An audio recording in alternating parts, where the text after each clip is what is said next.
back to Anime Death Spiral, the only anime podcast to once again get snubbed by Jeff Keighley and the Game Awards. 2 years in a row now, they keep ignoring my letters, all of my submissions, all of my arguments that yes, podcasts are video games and deserve Game of the Year nominations. Okay, I thought we agreed we weren't going to just air our grievances this close to Christmas. That's more of a New Year's thing. No, what is Christmas for but the airing of grievances, huh? You know, that's Festivus. Oh, right. Sorry. Yeah. Sorry to all my New York friends out there. I didn't mean to step on your traditions. You know, we don't have the Festivus bush out, so you're going to have to hold on to your grievances until then. Well, it's just, I'm so mad because I wrote this acceptance speech 2 years ago. I've been sitting on it. I really believe in the impact of our podcast and our opinions and the millions of followers that we definitely have backing us. They all voted for us, all of it ignored. So you know what? I'm sorry. I don't want to bring down the vibe, bring down the room this close to the holidays. But Jeff Keighley, you're on my list. You're at the top of the list now. What must be done to topple over this conservative regime at the top of video game awards? The injustices. They didn't even show our trailer. They didn't even show our trailer at the end. And we paid a lot of money to have that made. Yeah, and kind of the only point is to show trailers. Well, that is, cutting beyond the joke. That the Game Awards is just a big commercial, It's literally like 15 seconds of actual award ceremony, which don't matter. Like, I think we've said it plenty on this show. Awards aren't real.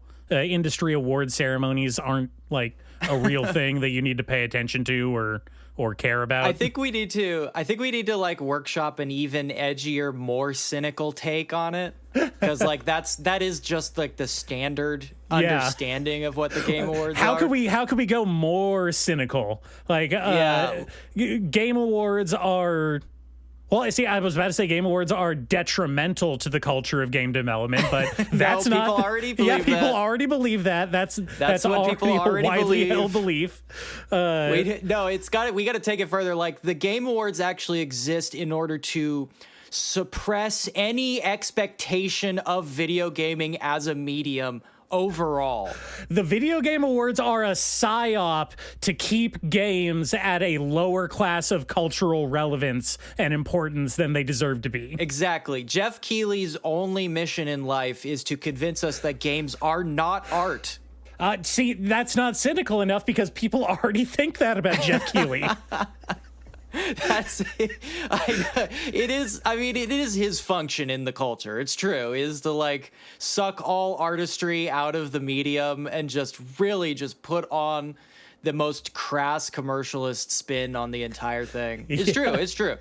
And he doesn't deny it. No, in fact, he celebrates it. It's kind of like his whole thing. Yeah, it's his whole deal. 'Cause that's why I think he's so friendly with Kojima. Because Kojima sort of like in horror recognizes a piece of himself in Jeff Keighley, in that, Kojima is desperate to like worm his way into the good graces of like film stars and directors, and Jeff Keighley is just so desperate to like worm his way into the favor of Kojima. Is this like layers of Renfield going on? He's like one step Absolutely. Below. Yeah. Oh, Jeff Keighley is Kojima's Renfield. He's a little sniveling sycophant. Yes. Who does anything he says. What's funny is actually, people talk a lot about how the Game Awards is like, oh, they're so desperate for legitimacy. They want to be the Oscars of video games, right? Mm-hmm. Oh, I hate that phrase. I hate even hearing it. It's terrible, but if you've watched the Oscars recently, you know that the Oscars are becoming the Game Awards of movies. Like, the last Oscars, they just stopped and showed a bunch of fucking trailers for Marvel movies. And they had a what was that, last year or the year before? They just stopped down the whole show to show a clip from The Flash. Yep. Mm-hmm. Do you remember that? I did not watch them live, but I remember hearing about it. But like, do you really expect me to watch the fucking Oscars? Come on. That's Game Award shit. At a certain point, it is going to be cut down so much, like the Game Awards, where it's going to be 80% just new Marvel and Star Wars trailers, and then like flash clips of like compilation clips of the people accepting their envelope. They don't even get their name read out. They just take the envelope and go back to their seat. No, it's gonna be like, they're going to do the in memoriam, but it's going to be picture in picture, and it goes down to a little tiny square while they play trailers for like the new Disney live action movie. Now, Moana 3. Actually, I'm imagining more. It's going to be picture in picture, like you said, but the trailer is going to be down in the corner, and on the big screen, it's just going to be like footage of people playing Subway Surfer. And there's going to be big robot narrated subtitles over the whole thing. Movies suck. Movies do suck. Movies are bad. Movies are bad and they suck.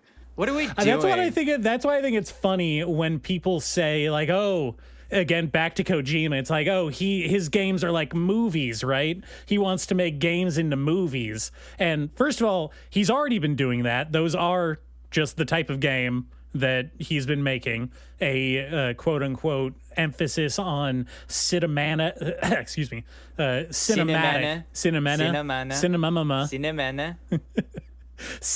experience is what I was trying to say before I stumbled over myself. But Jesus it's like Christ. We've all thought about it. You and I have thought about it quite a bit. Any movie, like if Kojima ever actually makes a movie, anything he makes is bound to be one of the worst things ever put on film, because not only is it going to be relentlessly derivative of all of the weird like 80s and 90s schlock that he's obsessed with, he doesn't fundamentally understand what makes those movies enjoyable, even in an ironic sense. He does not know why he likes movies, but he is obsessed with trying to become a filmmaker. He doesn't. An auteur. Yeah, an auteur. But he doesn't. It's like I don't know. He's like a caveman who found alien tools, right? You mean Guillermo del Toro is his Prometheus? Yes. Guillermo del Toro came down from Hollywood heaven and passed on the knowledge of filmmaking to Kojima and damned him to all time, to mediocrity and ridicule. I think Kojima has something interesting in him. I'm not sure he has the tools to express himself in a filmic way. And I think that's not necessarily because he couldn't put a coherent narrative together, like in a general sense. But I think if you've ever watched a 4-hour Metal Gear Solid cutscene, you understand that he can't edit himself at all. He can't cut, which is, as we know from Battleship Potemkin, the single most important element of film ever created is the cut. Hey, you can just like stop filming here and then start filming something else, and then you put them next to each other, and it creates like a scene. It's wild that Metal Gear Solid 4 is my Battleship Potemkin. Well, it's like it's strange. It's always strange to me to think that this is the same guy, who comes from, if he was talking about himself as a filmmaker, would be coming from the same filmic tradition of like Yasujiro Ozu. A guy who like has like 4 words in his entire fucking movie. Meanwhile, the last Metal Gear Solid game had probably like a solid hour and a half where a guy just monologues at you. Oh my God.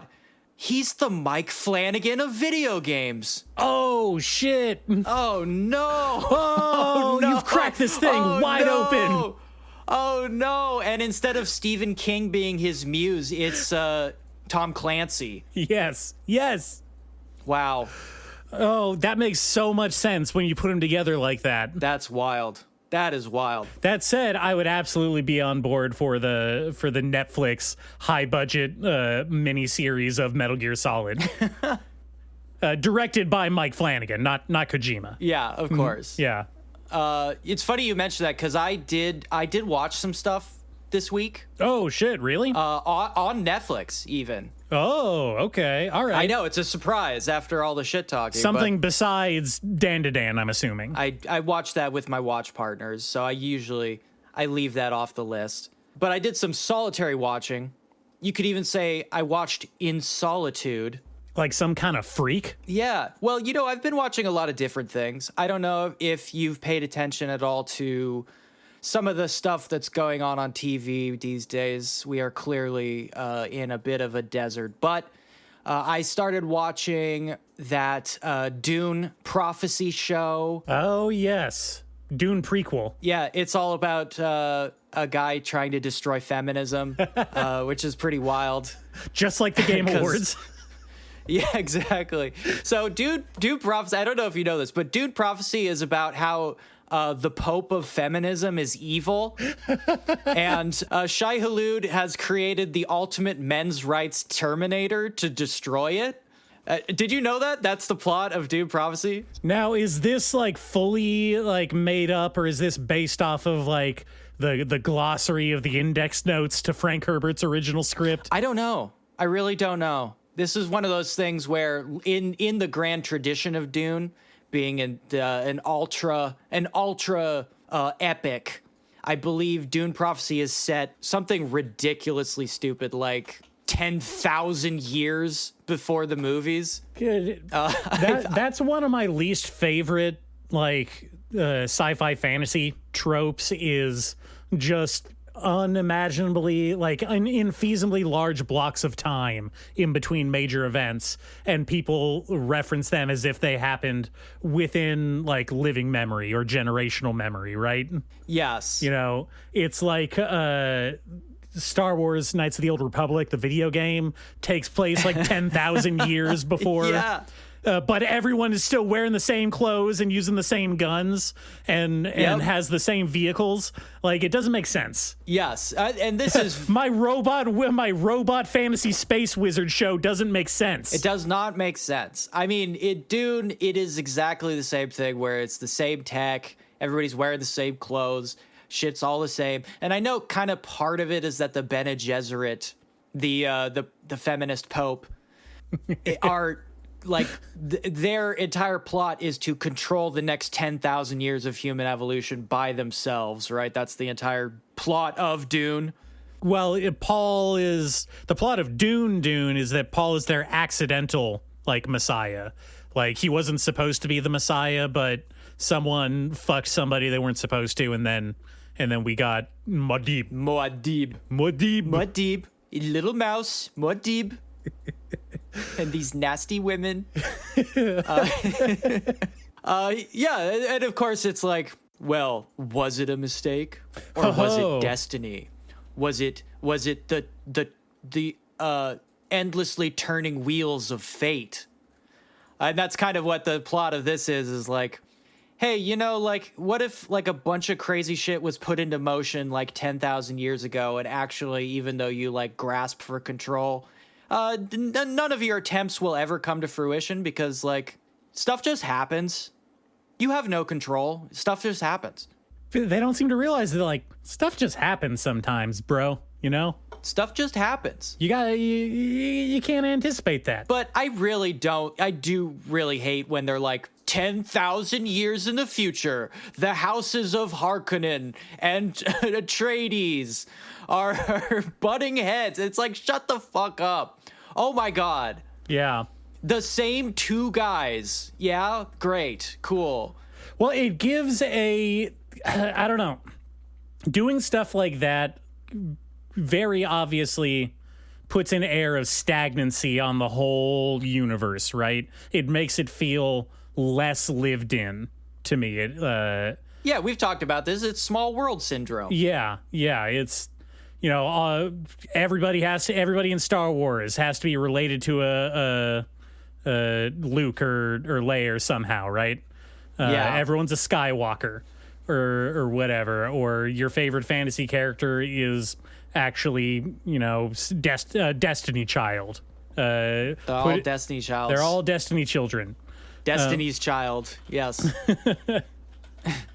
I don't know. It makes the world feel more constricted. It's like, if you're going to make Dune set 10,000 years ago, especially if it's not based on any established canon, if they're just winging it, why not make it take place on a different planet? Why not make Arrakis be like terramorphically different than the way we see it in Dune? Yeah, what if it was that ocean planet from Interstellar? And McConaughey just showed up. Yeah, and Shai-Hulud was like a massive leviathan creature, and it was just swimming through the ocean, swallowing people up and giving them like psychic powers. We could call it Wave. Yeah.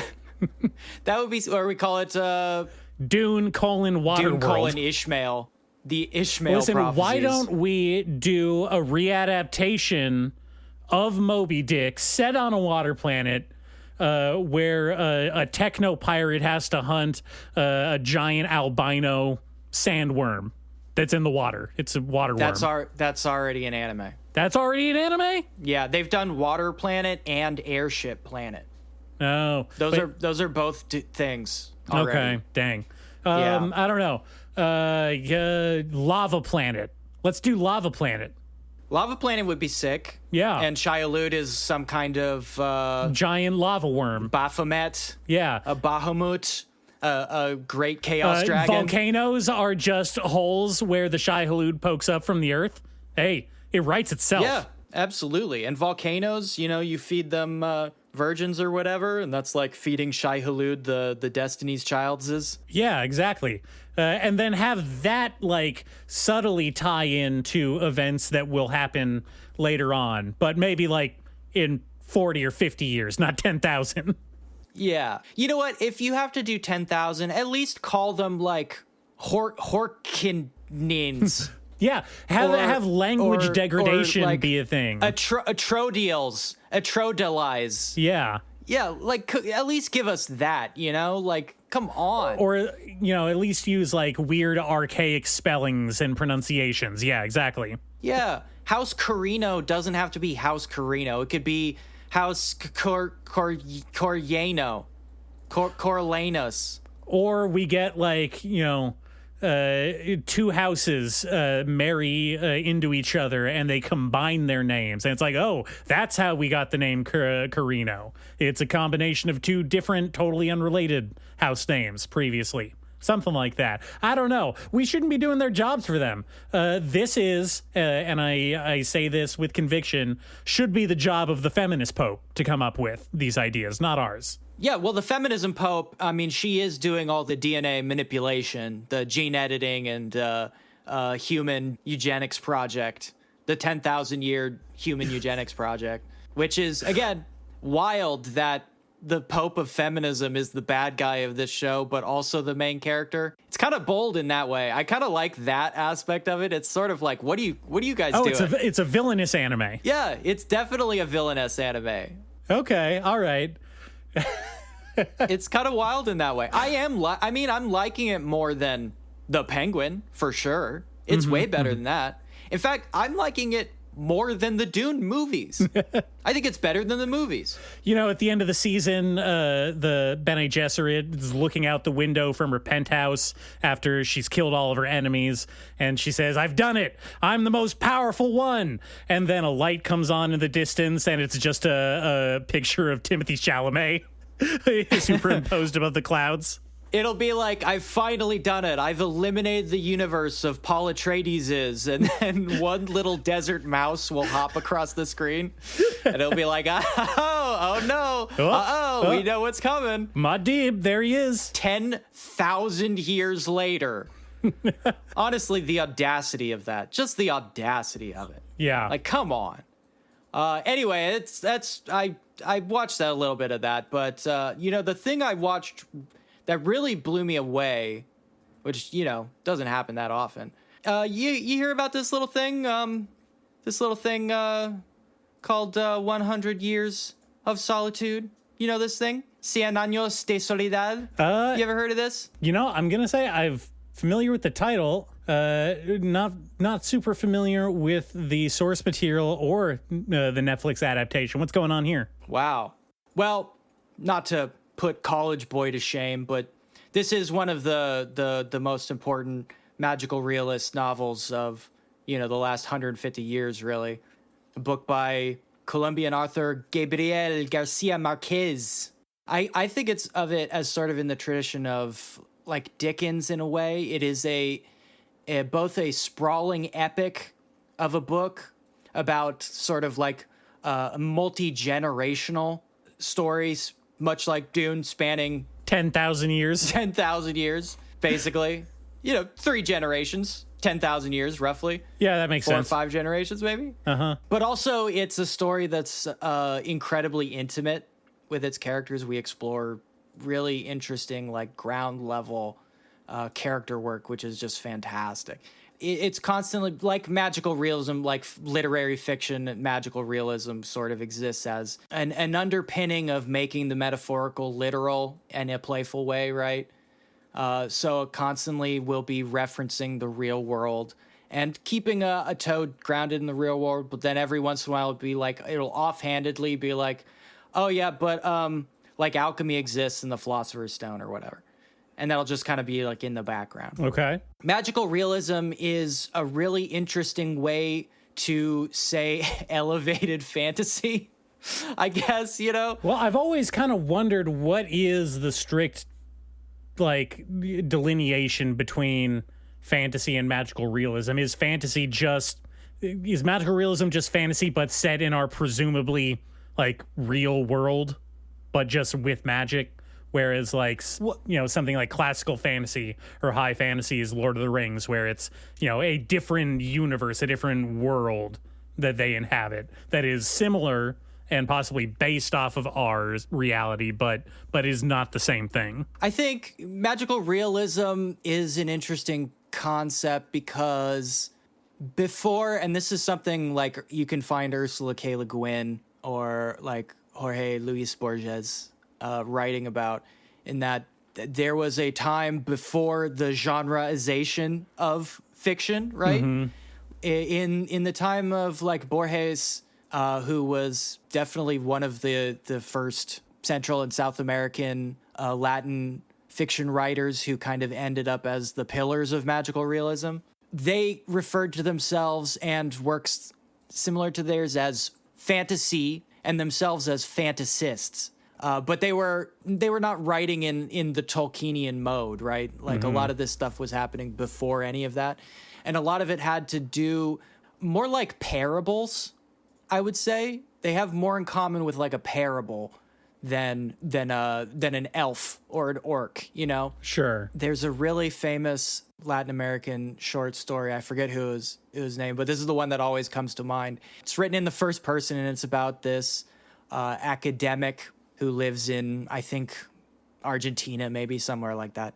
And he's writing about his experience of going to his friend's place for dinner and meeting his wife. And his friend is constantly talking about his wife as kind of being very wild, right? Very full of life, wild. It's hard to control. Mm-hmm, mm-hmm. Kind of, in a lot of seemingly kind of misogynistic ways. And the first time he sees her, he immediately falls in love until later in the night, he gets drunk and his friend gets drunk and they ended up staying too late. And a giant panther comes down the stairs and he realizes from the panther's jewelry that it is the wife, right? And he goes on to write about, how this is a little weird, but, sometimes women are panthers. And like that is parabolic. Can I say parabolic? Parabolic. And that's closer to like the magical realist take. In 100 Years of Solitude, it is a story about the development of Latin America, and it's not the taming of Latin America so much as the subjugation of Latin America. It's little stories like these, kind of vignettes that link together the lives of this one intergenerational family. And it's told in, like I said, a very intimate but epic way, in a sort of that Dickensian way, where it's sort of sprawling, but at the same time we're spending a lot of times like internally with these characters. It's really, really fascinating, weird, powerful stuff. The book is sort of in the tradition of like a Jorge Luis Borges style, or like a Roberto Bolaño. Should I even ask if you... No, don't even ask, dude. No, I didn't read. I didn't go to college to read. God damn it. How am I not? I don't have the degree here. Oh my God. Anyway, the Netflix show is a complete Latin American production, which is really strange. We just talked incredibly cynically about this entire Netflix project, but the fact that they gave a show and like clearly a pretty prime time budget to a purely Spanish language, like Latin American production of a central pillar of like Latin American magical realist literary fiction is strange, I guess. Is that the word? It's weird. Strange as in unexpected? As in like, that's something that happened? Of all the things that could happen, that happened? I mean, I was just talking about The Penguin. That's what's going on over on HBO, is they're making fucking Penguin movies, right? Mm-hmm. Penguin television shows.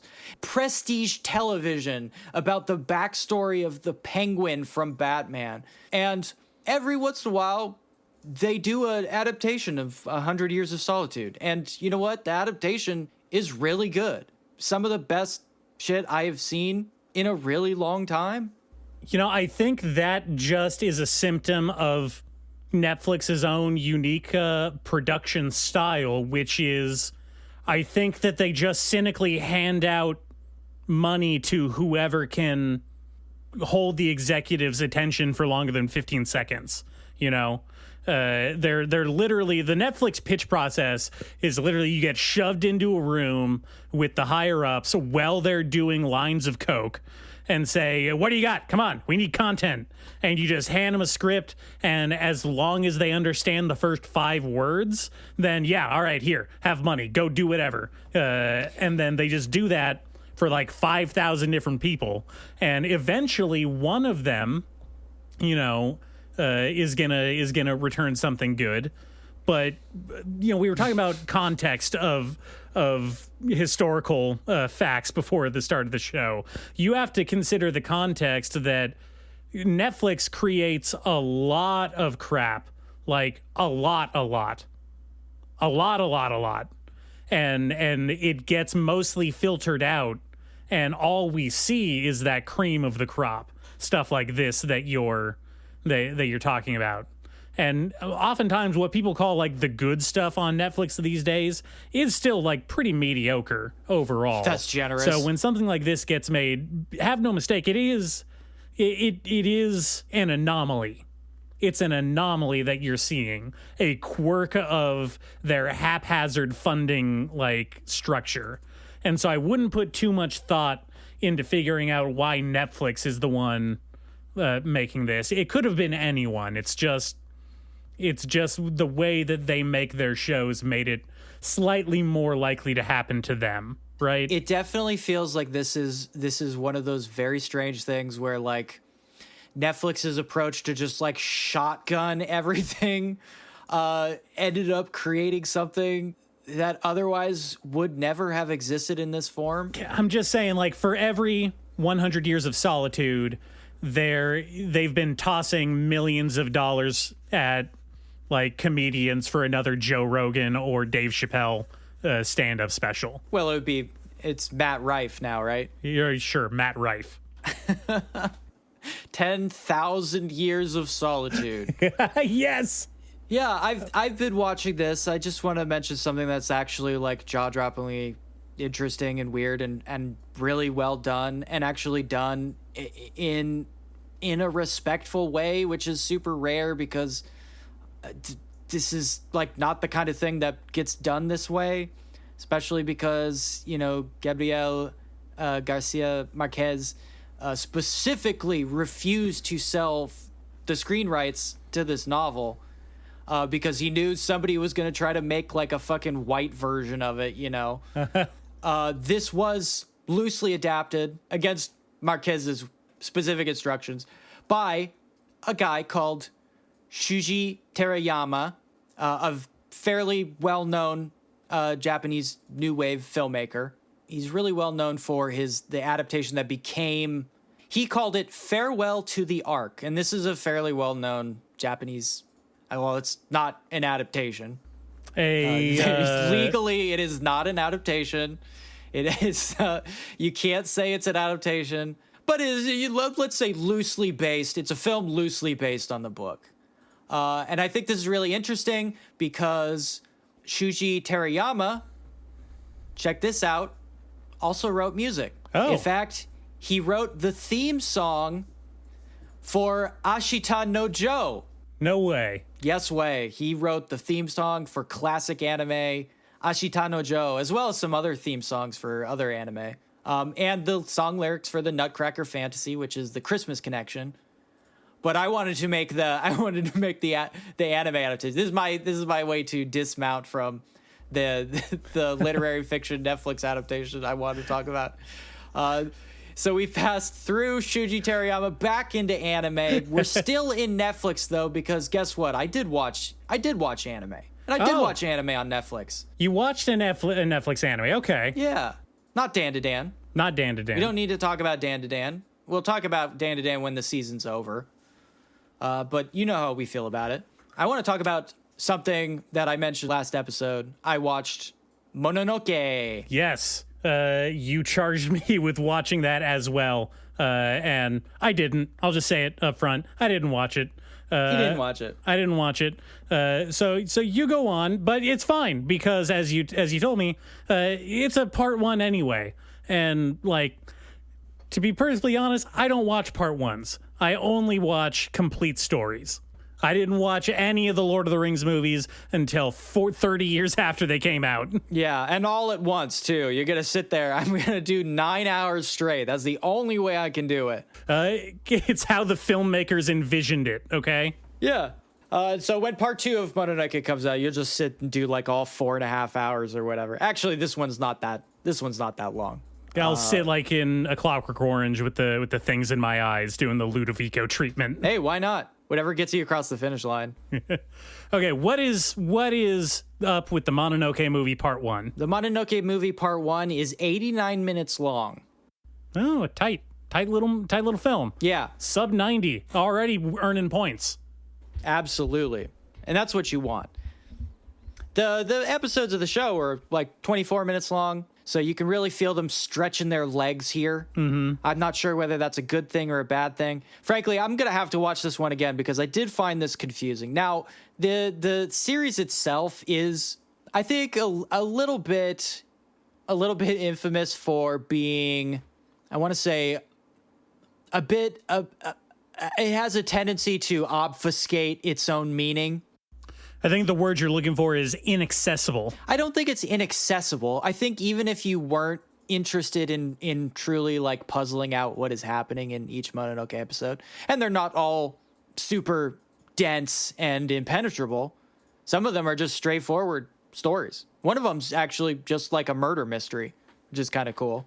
But some of them are like highly interpretative, and they use a lot of really interesting, let's say, almost anti-narrative techniques in order to paint more of like a poetic attempt at filmic narrative. It's impressionistic. Sometimes it gets very impressionistic, and I found that they lean into that really hard in this movie. Mononoke the Movie, Phantom in the Rain. Oh, well, it's about a phantom in the rain. I can already tell that. There's a phantom, and it does seem to be in the rain. I can definitely tell you that for sure. Okay, well, I mean, that's a pretty strong start. I don't see what's confusing about that. Yeah, it's interesting because they call this a supernatural psychological horror film on Netflix. And called it a survival crafting horror RPG on Steam. Yeah.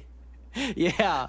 I don't know if I agree with that. I'm not sure if I told you, hey, let's watch a supernatural psychological horror film tonight, you might be a little disappointed if I put on Mononoke the movie.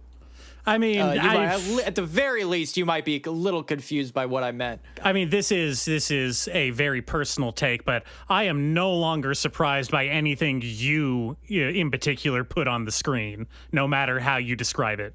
I've been swooshed and zagged too many times by your picks to have any kind of preconceived notions. I got a couple more tricks up my sleeve. We could go some places. You know, this is still Mononoke. We've got the medicine cellar, and we've got ghosts, and there's like sort of a supernatural element to it.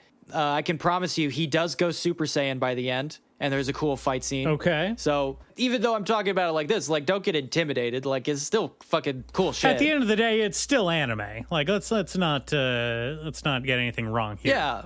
Look, I don't want to oversell, like, this isn't a tone poem, you know? Mm-hmm. It's no cat soup. Yes, even though sometimes it sells itself that way. I mean, I've always been peripherally aware of Mononoke as a series. I mean, its most memorable and striking thing to me, having not watched the series or the movie yet, is Jesus Christ. The art style is incredibly striking and very colorful and very cool looking, and almost has like a Klimt-esque quality to it. In some very ways, much so. It's sort of a combination of Klimt and more traditional Japanese artworks. Yeah, that's a good way of putting it. It's very like there's lots of wood cutting. Yeah, like Showa era wood cutting kind of style, like the Great Wave, but set up against a glittering gold background kind of thing. Absolutely, yeah. Yeah, very cool. I mean, I will always give it props for like, oh, I can tell like that's Mononoke just by the art style. When you watch an anime, what you're looking for is something that looks cool. I've always said this. I've always said this about really any kind of visual medium. You want it to look good. If you're gonna sit down and spend a lot of time looking at a thing, it should look cool. It's got to look cool. I mean, what are you doing? Well, okay, now there is a case that sometimes intentionality, is that a word? I'm gonna pretend it's a word. Intentionality? Yeah, that's a word. That's definitely a word. The intentionality of making something look bad can still make it look cool and good. So that adds a layer there. But this is not applicable here. This just looks really, really pretty. Go check it out. But so tell me more about this Wet Phantom. Well, the Wet Phantom is kind of a red herring for this first movie, I imagine, over the course of this story, which hopefully won't take too long to get the other parts out. I'm really hoping, because Mononoke did start in 2007, and I don't know if you're aware of this, but it is 2024 now. Oh, shit. I've got something I got to go do. Hold on. Yeah. He'll be right back. I'm late.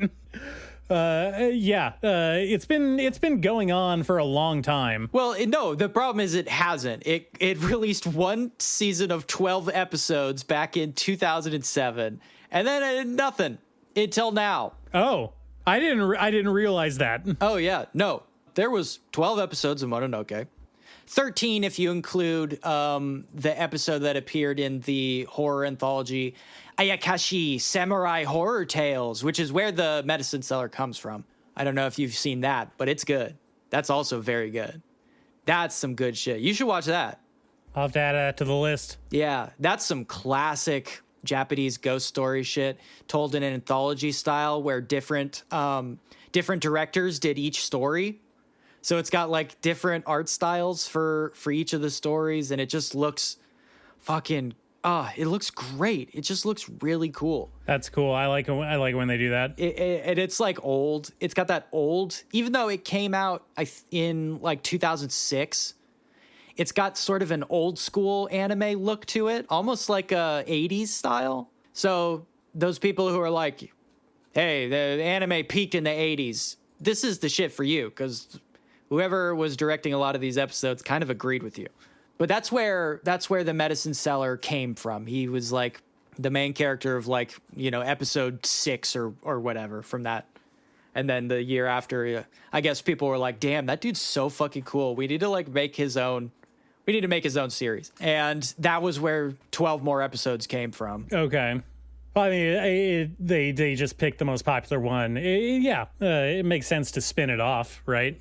It's a good business decision. Of course. Which anime at the end of the day is a business. We can never forget that. Don't ever forget that at the end of the day, it's all about the Benjamins. Well, of course, anime is crass consumerism at its most fundament. Mm-hmm. But I think what ultimately determined it is the medicine seller story was maybe like the only one that's not just like straight up some fucking like canonical Japanese folk tale. You know what I mean? It was an extrapolation on those themes, but it was an original story, not just a retelling of a like a legend or a folk tale. Yeah, like the first episode of that was like the Yotsuya Kaidan, right? Which is about like the guy who meets the beautiful girl and it turns out she's a ghost. Right. Yes.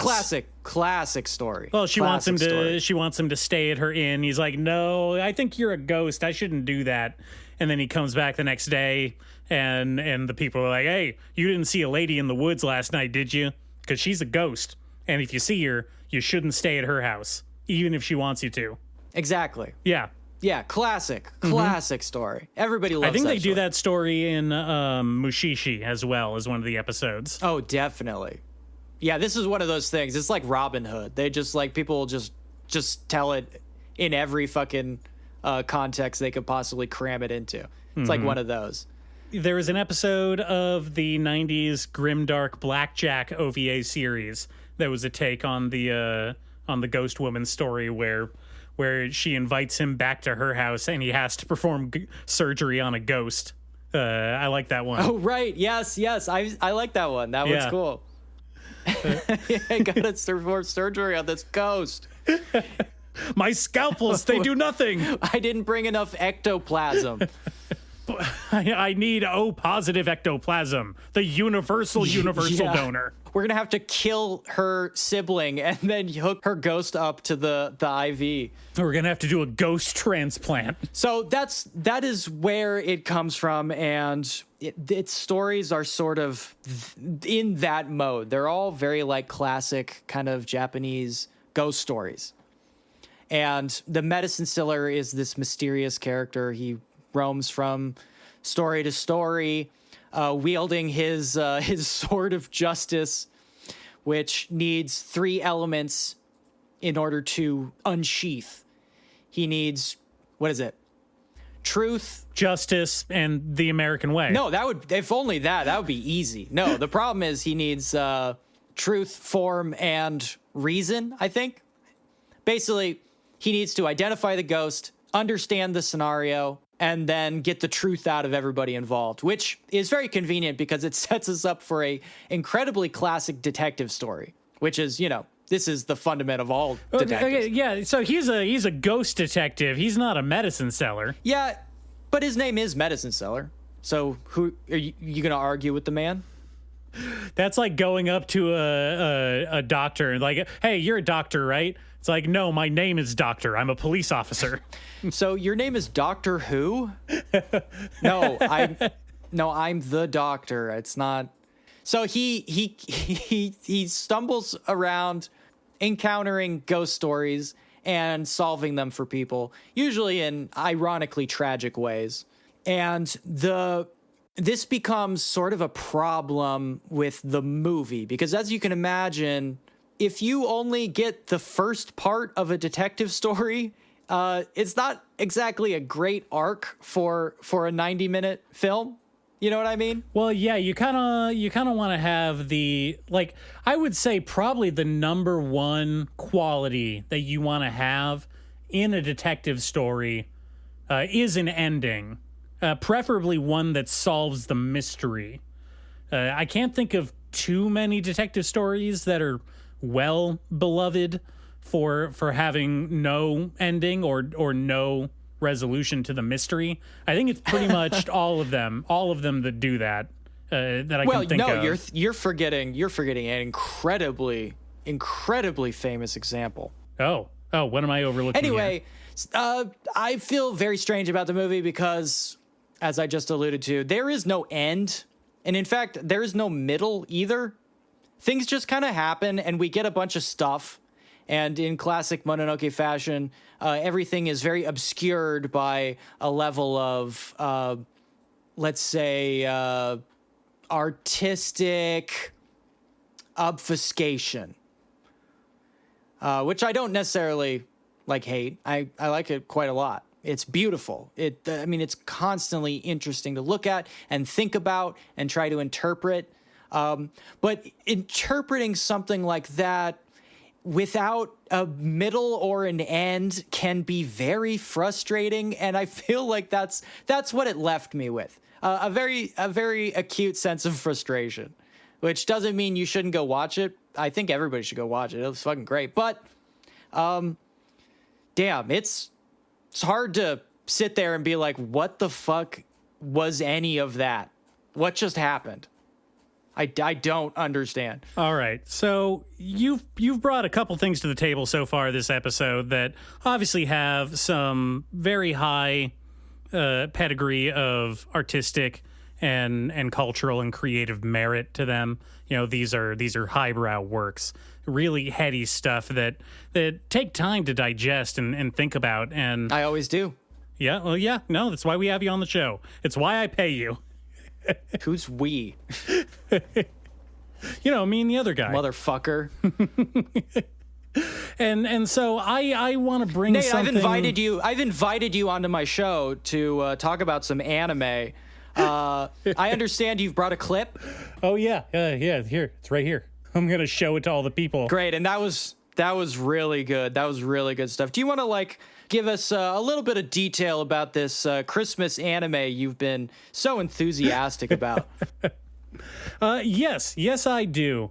Now, thank you for joining us, by the way. No, it's a pleasure to be here. Great. In fact, it'd be great if I could leave, but you've locked the doors behind me for the last 90 episodes. You've not let me leave this room. I'm gonna need a little bit more from you before you can take off. So once again, I've scrounged up some anime to talk about here, and as I've been talking about the last couple episodes, I am in the Christmas spirit. We're in the Christmas season. I'm looking for the Christmas anime, and today I want to talk about a follow-up to the Christmas anime that I talked about on last year's Christmas episode. No, we cannot do more Love Hina. I refuse. No, not Love Hina. This is the other one. Oh, phew. Okay. I watched Santa Department : Midsummer Merriment. Do you remember me talking about Santa Department? No, I must have scrubbed it from my brain. Is this a particularly heinous entry? Yeah, no, it's not great. It's more bizarre than anything. Now, it does rely pretty heavily on the classic Christmas myth, which is, as we all know, that in the past, the three Santas came together and were concerned about the problem of overpopulation on the planet. You see, there were too many children being born for them to efficiently deliver presents to. This is the three Santas: Santa Claus, Père Noël, and Saint Nicholas. These are the three classic Santas. And they came together and they decided, we're going to incorporate... Wait, hold on. When did they split into three guys? Well, what do you mean? There's always been three Santas. Is this some kind of holy trinity? Is this the Father, the Son, and the Holy Ghost? Yes, but also no. This is more like a Cerberus of Santas. If you were to separate Cerberus into three separate dogs, if you can wrap your head around that. Do they share a jolly white beard between them, sort of like the three fates share an eyeball? No, they more represent... They pass it back and forth? They're more like the Greek concept of the Furies or Hecate, right? They are 3 aspects of the one uber clause.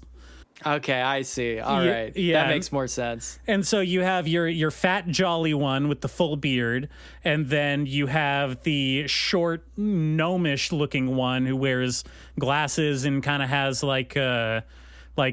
his hair sticks up like he was caught in a laboratory explosion. No.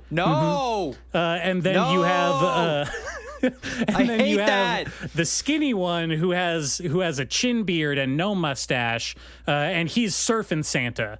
God, I hate that even more. He's Bosuzoku Santa with his with his tricked out motorcycle. I'm not making this up. God damn it. I know the American conception of Santa is from a fucking Coca-Cola ad, but like, come on with this shit. And so there is a Santa. And so they came together, and the only thing they could do to, again, this is in response to global overpopulation, they incorporated the Santa duties into a business based in Finland for tax purposes, where they have 3 separate but equal branches of government. You see, they have the Central Santa Department, where their authority lies. They have the Present Department, which is, mostly in charge of packaging and delivering the gifts on Christmas, but to offset costs during the non-Christmas season, they do fill a Amazon-like role, final carrier, like a post office role for online orders. And then they do have the Santa Security Department, which we're not going to call the SS, and that is the SSD. Yeah, that is the Santa Secret Service that is, in charge of providing security for the Santas and their affiliates as they deliver presents on Christmas Eve. But also they do mercenary out their skills to world leaders during the non-Christmas season. And there is a intricate, level of employee onboarding, let's say. I'm not going to beat around the bush. They do set up a world where Christmas is ubiquitous with the gig economy. And being one of Santa's elves, they're not called elves, they are gig workers. Like, they're just kids. And they are kids, they're underage. They're children? Yeah, they're underage. These 3 Santas don't have elves, they just hire children? That is correct, yes. Children who have to move into their special Santa training facility to learn how to be, Christmas helpers. Are they at least the naughty children? No. These are, in fact, children who want to be there, I guess. Are they orphans? Is he kidnapping orphans? Well, let me set this up. One of our main character in this OVA episode, because this is a spin-off episode from the original Santa Department, The Secret of Christmas anime from 2009, I want to say. This is Midsummer Merriment. This came out in 2021. So kind of like Mononoke, big gap between entries in the series. And the plot of this one, we start in on our main character, Mint, who is a middle school girl who wakes up in the middle of the night to find Santa in her room, hovering above her bed. By the way, in Japan, Santa doesn't leave presents under the tree. He comes into your room directly and leaves them, by your bed. By your bed? Yeah, by your bed. Not under the tree. Not under the tree. And so it's not weird that this older man was sneaking around a girl's bedroom at night. He sneaks into the girl's bedroom to deliver presents, yes. Not under the tree. He slips the present in her bed. Is she aware of this? Does she wake up? Well, she wakes up and she's like, oh, hey, it's Santa. And I want to make it clear that this Santa, the one she's interacting with, is Surfin' Santa, by the way. They sent Surfin' Santa? Yeah, they sent laid back Osaka Santa to go do this round. This is terrible. She was like, "Hey Santa, thanks for bringing me presents. Presents. It's so good to see you." He's like, "Hey kid, go back to sleep. You're not supposed to be awake right now." And she's like, "Oh, okay. Well, have fun delivering presents. Oh, hey, by the way, that amulet you're wearing is so beautiful. Can I have it?" And he's like, "You got it, kid." And he For Christmas? Yeah. So she shakes down Santa for his jewelry on Christmas Eve. And he surfs off into the sunset. And this is such an inspiring moment for her that she wants to go in and join the Santa Corps, when she grows up. And when I say grow up, I do mean a year later when she's 13. And so the next, we get a time skip.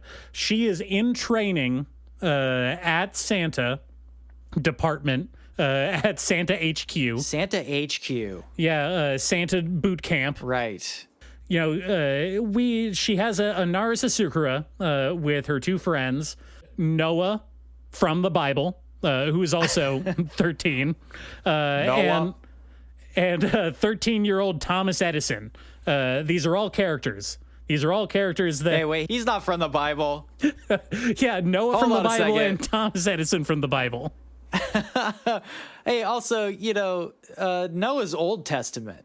That's like pre-Santa. He's like Super Santa. He goes around delivering 2 of every animal to all the kids. I mean, Noah did oversee the first extinction event of human life. Yeah, no, it makes sense that he would be a vengeful Christmas spirit there ever after. and so... Oh, this is going so wrong. Yeah. Well, we haven't even got to the actual plot of the episode yet. And so Mint, our main girl, is walking on the beach after hoverboard lessons. By the way, did I mention the hoverboards? These are the surfboards that Surfin' Santa uses? Well, no, Surfin' Santa surfs on his sleigh. He's like driving the sleigh, but he just stands up in it and rides it like a surfboard. Okay, so there are hoverboards, but he surfs on a sleigh. That is correct. Yeah, you got it right.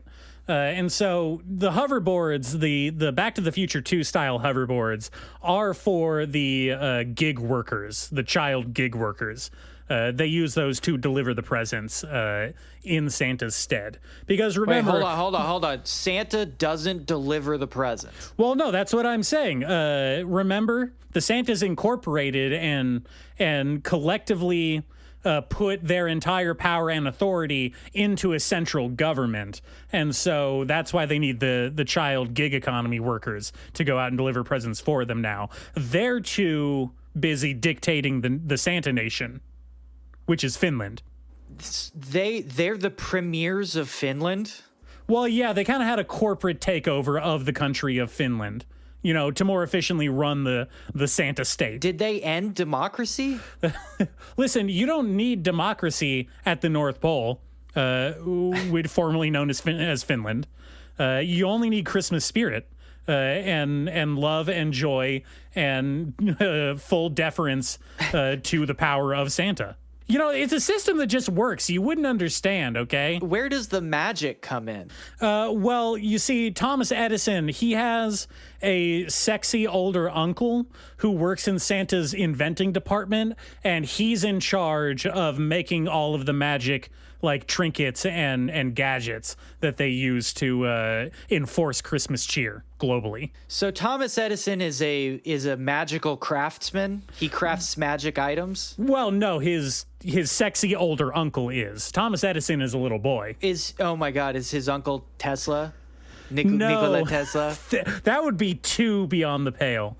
That's too much? Yeah, that's too much. No, they do man. what's the boar-headed guy from Demon Slayer? What's his name again? It's been a long time since I read Demon they Slayer. It's the same gag. It's the same gag as that guy where, the Tesla's sexy older uncle spends most of the episode with like a gas mask on and no one knows what he looks like, and then at the end it gets knocked off and everyone's like, oh my God, he's sexy.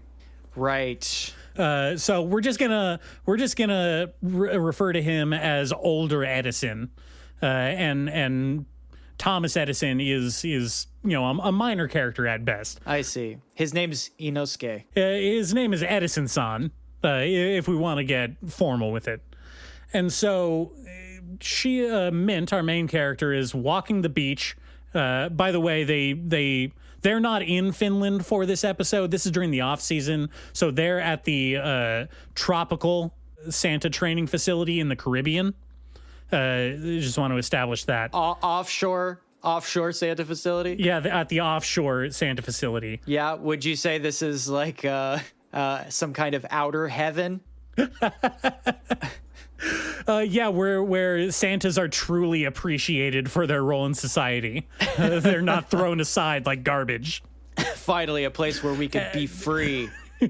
Is this why we're still here? Just to be merry?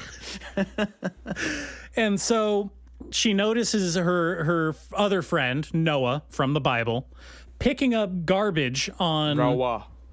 Yep, Noah. What's a cubit? Oh, you're doing... And Noah's picking up trash on the beach, and she's like, "Hey, what's going on?" He's like, "It pisses me off so much that we spend all year giving out presents to people and they still litter." And then, unprovoked, a drunk man with no shirt on comes up to Noah and says, "Hey, kid, stop picking up trash. Don't you know that's useless?" And Noah's like, "Well, I think you're the one that's useless." And the guy's like, "Ugh, you got some attitude problem, kid. You're going to waste your life picking up trash." Which is objectively true. And so Mint's like, "Well, don't listen to that guy, Noah. I'm going to help you pick up trash, see?"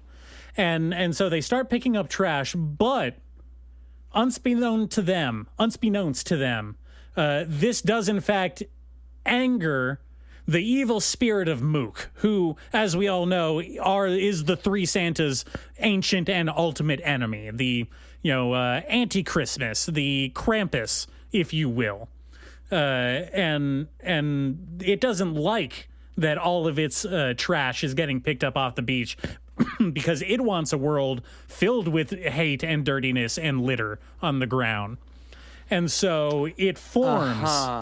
Some kind of snow miser. Yeah. Well, a trash miser, you might call it, because miser. It picks up all of the trash on the beach, inadvertently cleaning up the beach very quick. Much quicker than one preteen Noah from the Bible would be able to do. And so sure. All of this trash is then combined and held together with the evil spirit of anti-Christmas into a giant trash dragon. Very, again, classic callback to the Christmas creation myth. We all remember the trash dragon that was there at the birth of our Lord Jesus Christ when Santa came. That's your trash dragon reference? Yeah, that's my trash dragon reference. You got another one? Well, I think the most famous trash dragon is, of course, the one from Odin Sphere that crashed PlayStation 2s. Was that dragon made of trash? Yeah, it was a trash dragon. It spewed trash at you instead of fire out of its mouth, and when it did that, it would crash your PlayStation. That's awesome. Yeah, it's pretty cool, right? Yeah. Well, we're all working from the same shared mythology here, obviously. Yeah, I mean, this all goes back to the same creation myths. By the way, did I mention that the three Santas were the three wise men at the birth of Jesus? Because that goes without saying. Anyway, so in order to combat the trash dragon, Thomas Edison goes to Sexy Edison, his older uncle, who wears a gas mask and overalls and no shirt underneath, and says, you need to invent something real quick to fight this trash dragon with.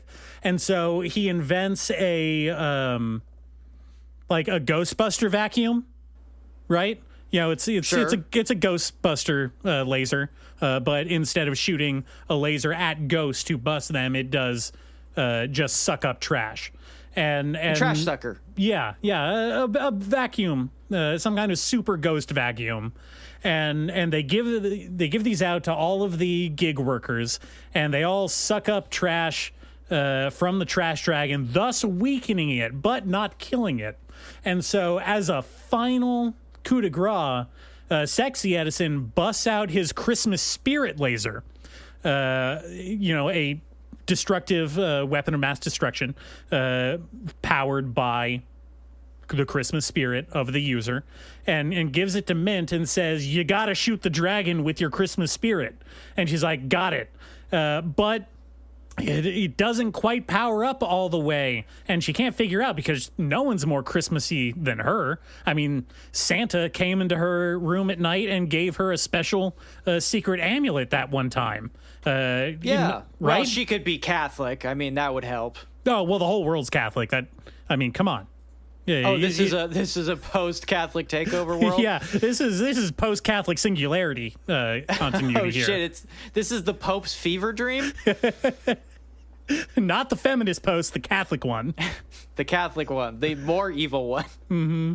And so finally she realizes that she has to activate the magical Christmas power of the amulet Santa gave her. To give the final burst of power to the Christmas laser and shoot the heart out of the trash dragon. And wouldn't you know it, that does it. But as one final twist, when the trash dragon explodes, all of the presents for the good boys and girls that it ate, which, by the way, that was its goal. I forgot to mention that. It did start eating all of the presents for the good boys and girls when it first formed. And so now it's presents. The implication being that the presents are trash. Yes, they're trash presents. It was kind of like a reverse recycler. It was turning good product into trash. Kind of a hyper accelerator of trash. And all of these presents started to plummet down towards the ocean. Which would turn them into even more trash in the ocean, which is killing turtles. They wanted to make it very clear that was like the number one concern with trash in the ocean is that it's killing turtles. And well, it is killing turtles. I mean, it is. So, yeah. I mean, it's a valid concern. Yeah. It's killing other stuff too, but we don't care about that. I mean, turtles are objectively the coolest animal in the ocean. No comment. Yeah. No further follow-up. Yeah, they live a really long time until we strangle them with trash, of course. And I'm sure some of those turtles may deserve it. I can't comment on that. You can't live 130 years without doing something to deserve death. But die young or live long enough to become the villain. Yes, as anime villains are constantly saying, they live life by a different morality. And all of after the trash dragon explodes, all of the presents for the good boys and girls fall down into they're falling down into the ocean. And then out of nowhere, Bosozoku Santa shows up on his Surfin' Santa mega sleigh and miraculously, saves all of the presents from falling in the ocean. And then he's like, "You got it, kid. You did it. You're going to be the next Santa." Although he doesn't say that because Mint is a girl and she can't be Santa. Girls can't be Santa because of the Catholicism. It all makes sense in world. You just got to watch it. She can't grow the beard. Yeah, she can't grow a beard. And that is the end of the episode. And it ends on a splash screen letting us know that the whole thing was funded by the goddamn Japanese Anti-Ocean Littering Committee. The whole thing was an infomercial trying to, it was a psyop trying to make us litter less. Can you believe that? I am furious that they tried to trick us into littering less using Santa of all people. I mean, what's Catholic about that? I mean, nothing really, except for, I think one of the Santas may have been the Pope. And as well as you got one Santa's the Pope, one Santa's the Premier of Finland, and one Santa's Jesus, I think. Makes sense to me. Wait, Jesus was at his own birth as a wise man? Well, yeah. I mean, who do you think John the Baptist was? So Jesus was caught in one of those like time loops where like you end up like giving birth to yourself. Yeah, it's like in Metal Gear Solid. It's a time paradox. Time paradox. Time paradox. God damn it. I think I hate Christmas. Now that can't be true. Come on, get in the spirit. It's the season of brotherly love and giving. Don't you like getting gifts? Aren't you a good boy or girl? I like receiving things, but I don't really like the Pope. So who is Santa Claus? Again, in this continuity. Well, any kind of saint. These saints. They just keep marching in. As a good American, I'm a Protestant, obviously. I reject earthly miracles. They are tricks of the devil. Catholicism is clearly incorrect. We are a reformist country. Martin Luther, etc.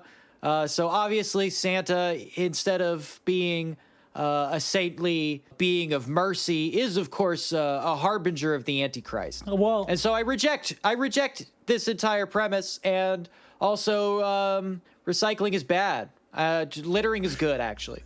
Littering is good. Recycling is bad. Fuck the Pope. Fuck the Pope. Santa's the Antichrist. I think we've covered everything we need. Did you just tell us the entire plot of this anime?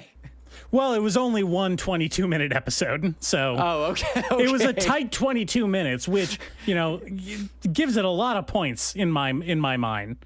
Yeah. Now it only took 11 minutes to tell the entire plot.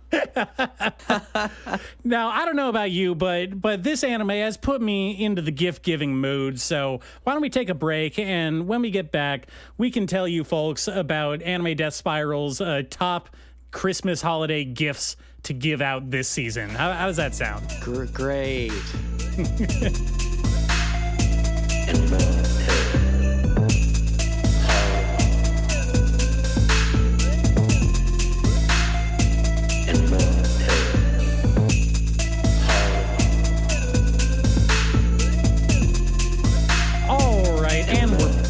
As I was saying before the break, I've been watching all these Christmas anime. I've been getting in the Santa spirit, the giving mood, and I wanna just run past some pitches here of gifts that I think would be the perfect thing to get your anime loving friend, loved one, or hated one this holiday season. Yes. Now, before anybody complains, we know that anime itself is not kosher, so we're just going to skip over Hanukkah completely. Okay, continue. Damn, dude. Hey, I didn't make the rules. All right. So first one I've got here is for the stoic in your life, the real brooding, intellectual man. This is, in fact, something that I would hang proudly on any one of the three walls in my house. This is a velvet painting of Guts from Berserk swinging his big Zord, his big old Zord, and it is backlit and borderlit by purple neon light. This is classy. This is refined. This sends a very clear message of interior decor to any, paramours that you might have over that you want to impress. Paramours? Yeah. Now, why would I ever buy this from the Crunchyroll website when this is clearly like $15 on the front page of Alibaba or AliExpress? Excuse me. No, you don't understand. This isn't something cheap. This isn't some trash that you'd pick up in the ocean like a Santa. Is this frame even from the manga? This doesn't even look like it's. First of all, this is one of the final pieces of artwork by Kentaro Miura before his unfortunate passing. He did hand paint this in velvet himself, and he blew the neon glass border. So his DNA, his literal DNA, is all over this piece of artwork. This is a piece of history that you can hang lovingly, glowingly above your head so that any person that you unfortunately trick into going into your disgusting stain-filled bedroom will know that at the very least, you like Berserk. Now I'm seeing some complaints on the page about the LED light being so incredibly bright you can't sleep with it on and you have to unplug it. Is that going to be a problem? No. You can find polarizing glasses, sleep goggles that can block out this kind of light. It's all easily solvable stuff. Put it on a timer. Who cares? It can be yours. It can be yours for the low price of $149.99. And that's in American dollars, not yen. Now, again, this is essentially a print that would be on a mouse pad for $12 on any Temu, AliExpress, Amazon, Etsy. Why would I spend $150 on this version? Wow, Remy, I didn't know that you hated Berserk that much. You must really hate Berserk to not want to buy this. Is that how you want to advertise yourself to the world, as someone who hates Berserk? I mean, I don't want to advertise my love of anime to the world in general, so... You say on your anime podcast. Hey, I said no real names, and you immediately disobeyed me. Okay, I'm sorry, but I'm unfortunately vetoing you. This is bad. This is bullshit. It's a bad piece of art. It's a bad selection of Berserk artwork. It's tacky. It's $100 too much for what it actually is. And apparently you go blind if you leave it on in your apartment. So I think this is going to be a big no. Well, so what you're saying is that you'd pay $50 for it. It'd be a lot closer, but you're going to have to move on here. Do you have anything else in your bag here, Santa? I'm going to count that one as a sale, but yes, I do. Take your peepers and put them on this. This one, you gotta love. You're the One Piece guy. Check it out. We all love a good, cheesy Christmas pattern sweater. Cable knit sweater with candy canes and snowflakes and little Santa faces.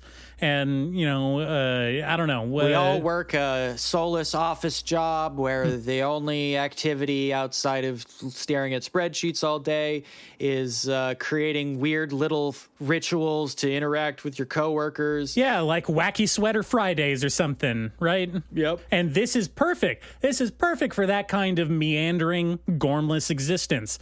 This is your very own One Piece Christmas sweater, emblazoned lovingly by hand, run machine, with the images of the devil fruits from One Piece across the waist and chest, and some text on the sleeves, which I'm going to assume says One Piece in Japanese. But I cannot read Japanese, so I will not verify that.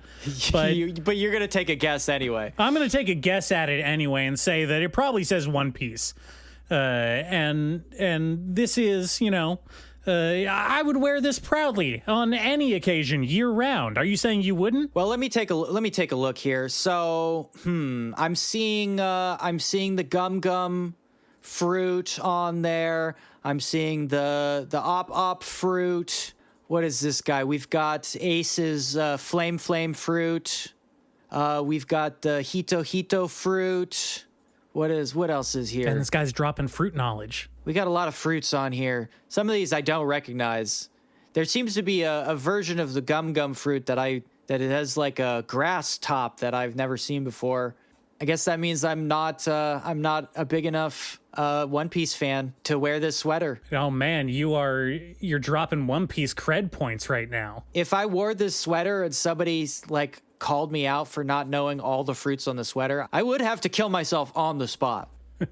Now, I do want to point out that it does have 0 stars, but only as an effect of having no reviews, which we both know is basically the same as having 5 stars with an infinite amount of good reviews. That's how math works. I will say it looks like they just put devil fruit on top of a regular ugly Christmas sweater. I don't see how the rest of these designs kind of like match up into the One Piece universe. Seems to be just generic snowflake type shit. Fucking snowflakes. Well, it has little anchors at the bottom, right? That's one way to interpret that, I suppose. Hey, I don't know what more could you want? What more could you want out of this? This is the perfect holiday sweater. I'm gonna stand by this one. In fact, I just bought you 3. They've only got the small size. I mean, you best start shrinking then, because this is non-refundable. They must be flying off the shelf if that's true. I mean, I think it's no surprise that the 3X and the 4X were the first to go. now why did you choose this one over the Naruto Shippuden Akatsuki holiday sweater? Well, obviously, because the superior design and quality of this one. I would never advertise that I've seen Naruto. You think that's hokier? Oh, absolutely. You may as well combo it with the shirt saying, I'm part of the Naruto Runners Club in high school, which is another Crunchyroll exclusive product. It's on there. Check it out. Okay, you don't believe the ethos of the ugly Christmas sweater extends to the thematic element of the ugly Christmas sweater? No. I think that there's lots of different elements that go into making a quote unquote ugly Christmas sweater, which I don't know why they call them that. I've never seen an ugly one. They all look awesome and totally not. Well, this one is ugly. You're looking at one right now. This is an ugly sweater. It belongs in a museum. This is high art.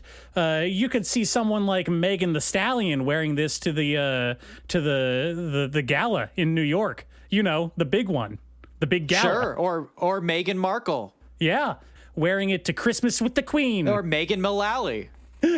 Megan Fox would wear this on one of her dates. You're doing Megan's. I get it. Machine Gun Kelly. I don't want to get into the political sphere of Megan's. Okay. All right. I got one more. I got one more here. One more gift that I am sure is gonna spark Christmas cheer and joy in you, and you're thinking, yes, that's the one. That's the perfect gift. Okay, but it better be anime. Oh, it's anime, all right. It is, in fact, a 1/7 scale vinyl plastic figure model of Mima Kirigoe. Okay. You're pitching this again. I told you last time this is not a good gift for anybody. You're still hung up on this one, huh? I'm trying to tell you, it's ironic. This is not just clear, crass commercialism applied in defiance of a film's message. No, this is extra media commentary, right? This is highbrow stuff. It's not just for weirdos to jerk off over on their desk after Christmas alone, even though it does, for some reason, put her in this, compromising kneeling position where you get a full shot of everything, Well, this is the image from the movie. I mean, yeah. You're putting me in a position where I have to defend this awful piece of memorabilia, but I mean, there is a reason that she's posed that way. You are pro Mima figure in this argument. I just want to be. Frankly, there are so many reasons not to be. I mean, even putting behind us the entire concept of a Mima doll to begin with. It's not even articulated. No, it is a static figure, a statue, if you will, a statuette. This is a figurine. Mm-hmm. I mean, if I was going to get one, I would at least get the one that you could move the arms and legs. Listen, it's art, okay? And it's not crass, and it's very cool, and I think that you should get one for your mother. I think she'd appreciate it. Yeah, you could put it right next to the Totoro doll. Yep. Would it be better if it was a 50-pound plush Mima instead of a vinyl statue? In some ways, yes, absolutely it would. Absolutely it would. Now, again, I have to wonder why the Mima doll and not this sexy Sadako from The Ring, where she's doing a sexy pose floating above a pile of destroyed videotapes. Don't tell me this one didn't catch your eye. I don't think I scrolled down far enough to find that one. This seems, purely from an aesthetic standpoint, this seems superior in every way. I've gotta admit, it's got the Mima statue beat conceptually in every aspect. You're right. I'm shifting tone. This year, it's all about sexy Sadako. That's where we're leaning. Sexy Sadako. That's where we're at. Now, she never actually looked like this in any of the movies. There was never a flirty Sadako in any of the movies that I saw. So we are diverging dramatically from the source material. But you know what? I consider that a plus. Well, I don't think there's anything to respect from the source material. Let's be honest. The Ring, total, a whiff in the cultural memory. What people all right. He's getting lost in the sauce. He doesn't even know what he's saying anymore. Like, we got to wrap this up before he goes on. Goes on to say something he really regrets. I regret so much already. Let's go ahead and call it. All right, that was it. Those were my Christmas 2024 anime gift suggestions. You know I'm right. You people, the people out there know I'm right. Go give them to your loved ones. They'll love it, and they will totally respect you. Yeah, year 2 of whiffing on this entire season. Great.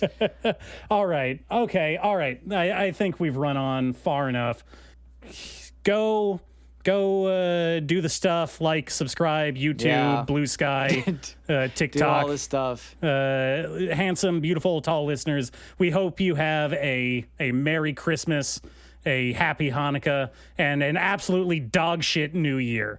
Go fuck yourself. See, what did I say? High on his own supply. Oh shit, I did it. He's going. I did the thing right there. He just did the thing.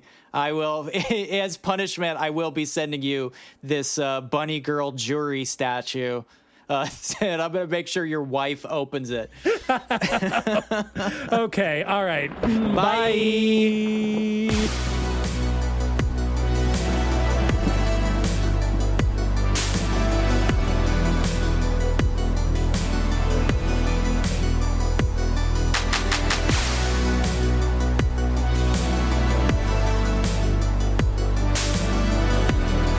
If Krampus is real, then Jesus is real. I mean, that's definitive proof.